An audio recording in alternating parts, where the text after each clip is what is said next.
everyone! So today I'm going to do my May favorites for you guys. So the first thing that I wanted to talk about is my Tarte Amazonian Clay blush in the color Amuse.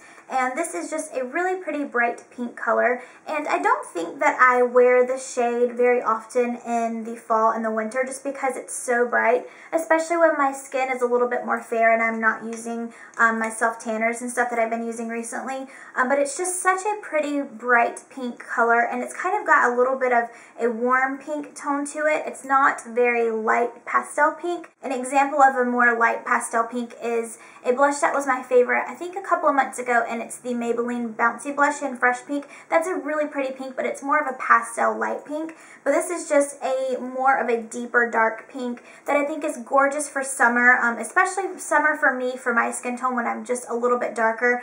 I can't really pull off this color when I'm too fair just because it is really bright. But I love these blushes because they stay on forever, especially during hot and humid months, because they're made with Amazonian clay, which causes them to last longer. So I really wanted to try the other shades in this line. I've only purchased this one so far, and I really like it a lot.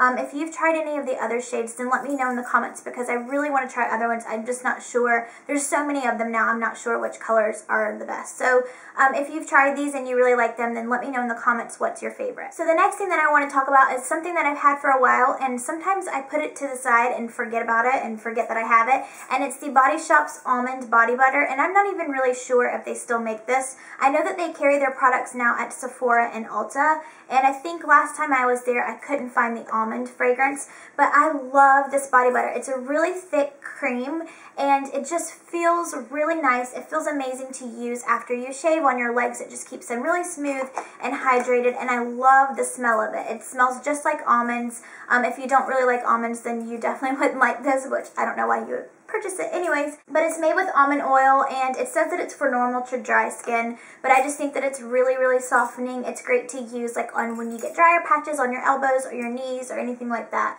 But the Body Shop body butters are some of my favorite products to use, so I was really excited when I kind of rediscovered this past month, and this is the Almond Body Butter. The next thing that I wanted to talk about is my go-to fragrance for spring and summer, which actually I just purchased Burberry Brit Perfume, which is now one of my other go-to fragrances for spring and summer, but this one is has been mine for a while, and it's Bobbi Brown's Beach Perfume, which basically smells like sunscreen, but not in a bad way. It smells really good. If you've never smelled it before, then I definitely suggest checking it out. It's just a perfect summer fragrance, and I really like it a lot. So the next thing that I wanted to mention is something that I know I've talked about in another favorite video before, but it's worth mentioning again, and it's the Garnier Fructis Skin Renew Anti-Puff Eye Roller, and it has a silver tip like this. So what you do is you just roll it underneath your eyes in the morning, and it's just a clear liquid, but it's so refreshing and cooling, and it helps with puffiness. I know that there is another one that has kind of like a color to it that you can use as your concealer or underneath your concealer,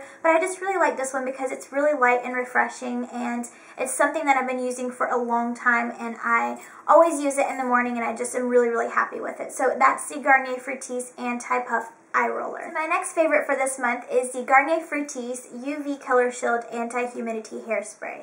And I've been using the Garnier Fructis hairspray for a while now, but they didn't have one with the UV color shield. And I was really glad to see that they created one with that in it, because now that I color my hair, I've noticed that if I'm in the sun a lot or just on a day-to-day basis, my hair color fades really quickly, especially with sun exposure. So I was glad to see that they made a hairspray that actually has a UV color shield, and it says that it keeps the color radiant and shiny and provides bounce back hold, which I found with these hairsprays that they don't cause any buildup or anything like that. They're not very crunchy. It's still kind of like it's still a more natural hold, but I just like to use these, especially when I wear my hair wavy like this. I just do an all over spray with this, and I just find that the waves last longer, and now that it has a UV color shield, this will come in handy for the summer months and when I'm starting to spend a little bit more time outside. So this is the Garnier Fructis Anti-Humidity Hairspray with a UV color shield. And my very last two products are nail polishes, and I don't know why I always seem to do nail polishes last,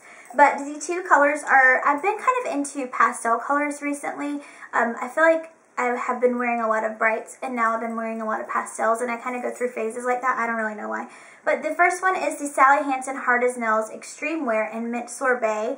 And I talked about this one in my favorite nail polishes for spring video, and I just love this color. It's a perfect mint green, and it goes on really nicely. I think I only needed one coat when I used this one. I just love the formula of all of these. I just recently purchased like a light purple, like a pastel color purple in this line as well. So I've just been really impressed with this, and this one is Mint Sorbet. And the very last nail polish is Julep's Penelope, which is this really pretty pastel pink. It's kind of like a milky pink, and I really like this color. It came in my April Maven box, I believe, but I like this one because I have another pastel pink that it's kind of always been my go-to pastel. That's Essie's French Affair. But if you can tell, the Penelope is just a little bit more of a milkier pastel, and this one's a little bit brighter. So I really like this one when I'm just looking for a lighter color. And I've also found with French Affair that this one can get a little bit streaky, so this one applies slightly more evenly than the Essie polish. Alright, so that's everything. I hope that you guys have a great week, and I hope that you had a great May, and I will see you next time. Bye!